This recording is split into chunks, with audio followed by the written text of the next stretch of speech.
The world of Dragon Ball Z merges with the gameplay style of Dead by Daylight with Dragon Ball The Breakers. Throughout the years, most, if not all of the Dragon Ball Z games we've had have us playing as Goku, Vegeta, and the Z fighters reliving key moments from the TV shows. We've seen Krillin die multiple times, causing Goku to transform into a Super Saiyan. We've had Gohan face off against Perfect Cell with a broken arm, and more recently we've had one of the most faithful retellings of the Dragon Ball Z timeline with Dragon Ball Z Kakarot back in 2020.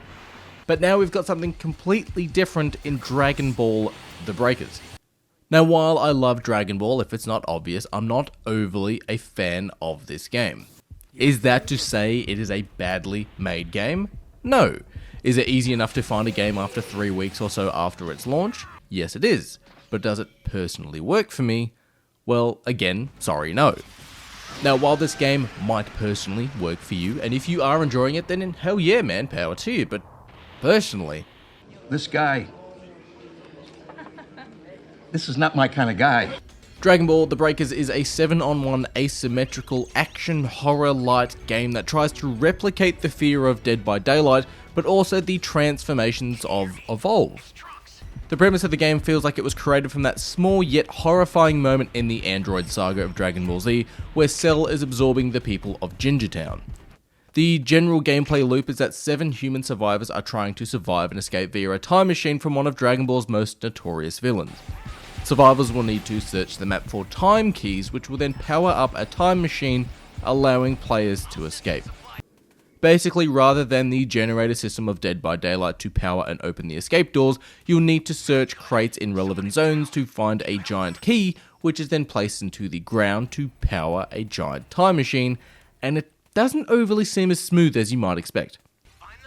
The general difference between Dragon Ball The Breakers compared to other games like Dead by Daylight or Friday the 13th the game is that the Raider, which is the game's term for the killer, evolves and transforms as the match progresses.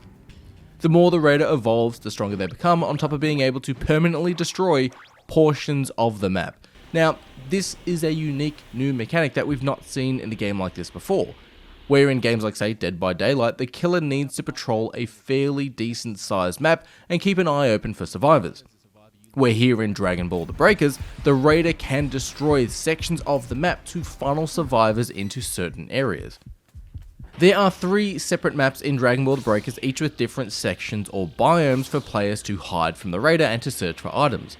Now, there's heaps of recognisable areas that the TV show fans will recognise, from Namek to the Cell Games Arena, to a generic city landscape that we've seen in Dragon Ball before. As soon as the game starts, the 7 survivors need to scramble, find the power keys to power up the time machine before the Raider grows and evolves and kills them. At launch, there are 3 different Raiders to choose from Frieza, Cell, and Majin Buu, each with their own altering playstyles. Now, at the start of each round, the Raider will be somewhat weak, needing to harvest energy from NPC survivors that work a little bit like the wildlife from Evolve. From there, the Raider will be able to transform, becoming more deadly, and depending on what Raider you've selected, will determine what forms you have. For example, when you're playing as Majin Buu at level 1, you'll actually be playing as Spopovich, and you'll need to drain the life and energy to resurrect Majin Buu. Level 2, you'll be playing as the innocent or iconic fat Majin Buu. Level 3 will be the Super Buu with the full transformation animation of Evil Buu appearing and eating Majin Buu. And finally, level 4 is Kid Buu, who is as ferocious and small as he is in the show. You'll have the same styles of evolutions for both Cell and Frieza, with level 1 Frieza being him in his floating egg throne chair thingy. While the Raiders are near impossible to face off against, there are some items and abilities that assist survivors. For starters, you can play as some iconic characters in the Dragon Ball universe like Oolong and teenager Bulma. Oolong can shapeshift into items to camouflage into his environment, where Bulma can charm and distract the Raider and immobilizing them by flirting with them. Raiders can also find Altered Dragon radars that will help players find time keys, but also Dragon Balls too, which can be used at the many Shenron altars scattered around the map, which will grant one wish. Another key mechanic the survivors have is the ability to basically channel the spirit of a Z fighter to help them hold off the Raider and give time for other survivors to, say, get the time machine ready or provide a distraction. You'll find hidden energy around the world which will temporarily transform you into a version of a Z-Fighter. With this ability you will be able to fly around, as survivors are non-powered humans in this game that can't fly. You'll also be able to face off against the raider to lower their health, but you can also provide a distraction for other players as well should you need to. If multiple players transform at once and hound and attack the raider, the unsuspecting raider can be completely owned as well.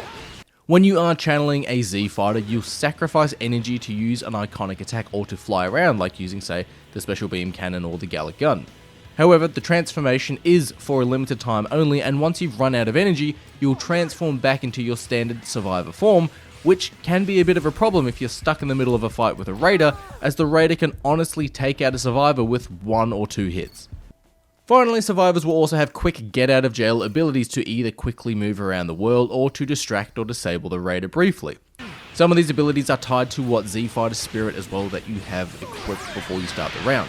You'll be able to drop a smoke bomb which will break the on-site locking system that the raider has to lose any lock-ons and stuff. You can also call down a Saiyan pod for a quick escape and immediate transport to another area of the map. Or if you've got Tien as your Z-Fighter spirit, you'll have the option to use the underrated yet awesome solar flare ability. But my main question is, how in the world was this game created? Like, it's not a dig at the game at all, but who asked for this, or who thought it would be sort of a good idea? That's not me saying that this game sucks or I hate it in any way. No, I'm just curious as to what was the logic that came around to creating this game. When you're looking at games like Dead by Daylight or Friday the 13th, these are multiplayer horror titles that, well, they're horror games. They're gruesome murders and there's executions, where here, if you're absorbed by Cell or eaten by Boo, yeah, it works and it's cool and it works for the game's canon, but it doesn't overly have that horror feel atmosphere to it as well. Dead by Daylight and Friday the 13th are set around the genre of horror, where it's 4 against 1, and that gameplay sort of style works because the survivors need to work together to escape the killer. But when the killer does find and chase you, it's actually horrifying. While yes, there is a heartbeat system here in Dragon Ball The Breakers, it does feel a little cheap because Dead by Daylight's killer physically has to chase you down, and you see that red light from when the killer's behind you looking at you. Where here, if the raider spots you, or you spot them, they can fly straight up to you, fire an energy attack, and then you're out. It doesn't overly have that horror aspect of the game, and Dead by Daylight and Friday the 13th sort of tried to answer those questions that if you were getting chased by Michael Myers or Jason Voorhees, what would you do in that situation? Would you hide? Would you run? Would you try to lose them? What would you do? And it doesn't really answer that question or really work for this game. When looking at something like Evolve, the base of the game is at the first round or so, if you will, is that the monster hunters need to find the monster before it evolves and the hunter becomes the hunted. Where here, the survivors don't overly have the upper hand against the raider at all, really, in this game.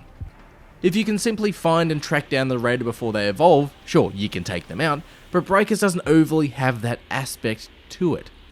If level 1's Boo, which is Spopovich, or level 1's Cell, finds you, you're still kinda screwed. I did also sometimes find it hard to hide from the raider.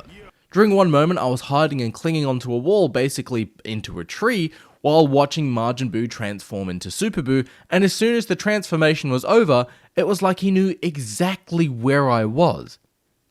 It's probably a bit obvious too, but the raider here in Dragon Ball The Breakers is completely overpowered, and how the world is quite bright and colourful, it's very hard to hide from them. The idea with Dead by Daylight and Friday the 13th setting it at nighttime was a key factor for the survivors. You know, you survive, you can hide at night. Killers in Dead by Daylight play in first person while survivors are in third person, so the killer can easily take out survivors, but it is harder for the killer to find the survivors because you've got limited vision and it's at nighttime. There are some cool things though I will say about the Breakers. Starting off as Little Bug Cell is kinda cool for his level 1 evolution. Also, finally, we have the return of some multiple transformations that Frieza had in the TV show that some people just tend to completely forget about. Level 2 and Level 3 are dope, and even the little addition of being Level 1 Frieza in his throne chair is kinda really cool. Also, the idea of having the raider evolve and then destroy portions of the world to then funnel survivors around is actually a really cool idea.